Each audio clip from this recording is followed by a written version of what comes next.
Fa molts i molts anys, la mare natura, que com ja sabeu era una dona molt i molt sàvia, va tenir 6 fills que es va treure de dins del cor.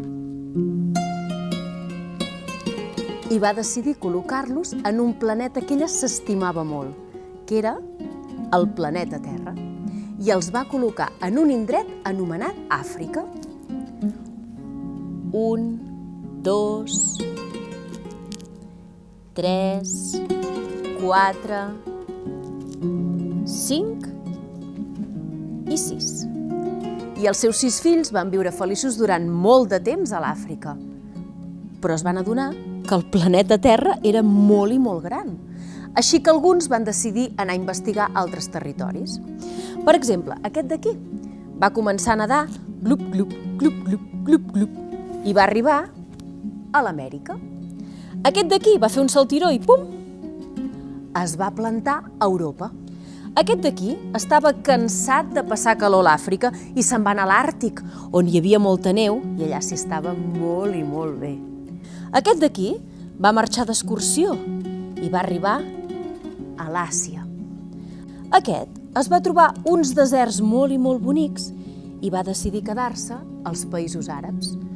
I aquest, com que li agradava molt l'Àfrica, va dir: saps què? Que jo no em mouré d'aquí, que m'hi trobo molt bé. I així van anar passant els dies i els anys i els seus 6 fills van viure feliços durant molt de temps. Però vet aquí que a la Terra, a vegades, plovia. I si plou una mica més? Amb 2. I si plou encara més? I encara més? I amb 5? A vegades tronava. I a vegades queien llampecs. I a vegades feia molta calor. Així que la mare natura va decidir col·locar una pell als seus 6 fills per protegir-los de les intempèries.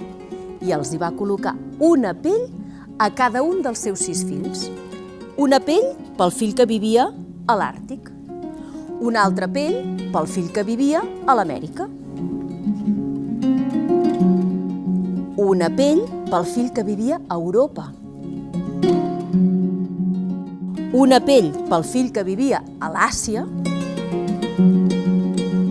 Una pell una mica més fosca pel fill que vivia als països àrabs, perquè allà tocava molt el sol, i una pell encara més i més fosca pel fill que vivia a l'Àfrica, perquè allà feia molta calor i calia protegir-se. I així, els seus 6 fills van viure feliços durant més temps i més anys, i resulta que cada un d'ells va tenir més fills i van fer famílies i es van inventar, a més, idiomes diferents i maneres de viure diferents i maneres de vestir-se diferents. Per exemple, aquest d'aquí portava pells d'animals per protegir-se del fred. El de l'Amèrica, per exemple, es vestia ben diferent del fill que vivia a Europa, que portava robes còmodes per poder caminar per les ciutats. O aquest d'aquí, de l'Àsia, que portava robes ben fresquetes per treballar pels camps, o túniques llargues per protegir-se del sol. El fill que vivia als països àrabs o el fill que vivia a l'Àfrica. I vet aquí que va arribar un moment que eren molt diferents. Eren tan diferents, que es van oblidar que eren germans. Els més ambiciosos de cada una de les famílies van decidir anar a conquerir territoris dels uns i dels altres. Aquests, per exemple, van començar a barallar-se amb aquest. I aquests d'aquí, els més ambiciosos d'aquí, es van començar a barallar amb aquests. I aquests amb aquests. I aquests amb aquests, i aquests amb aquests, i aquests amb aquests, i aquests amb aquests. I es van començar a barallar els uns amb els altres i a fer guerres i més guerres i més guerres. I la mare natura els deia: ei, però què feu? Però si sou germans, no us baralleu. Però els seus 6 fills no la volien escoltar. I la mare natura va començar a fer ploure. Però no l'escoltaven. I amb 2 dits. I amb 3. I amb 4. I amb 5. A fer tronar. A fer caure llampecs. I a fer molta calor. Però els seus 6 fills no la van voler escoltar. I avui en dia la mare natura encara espera que deixin de barallar-se i visquin en pau en aquest bonic planeta de color blau.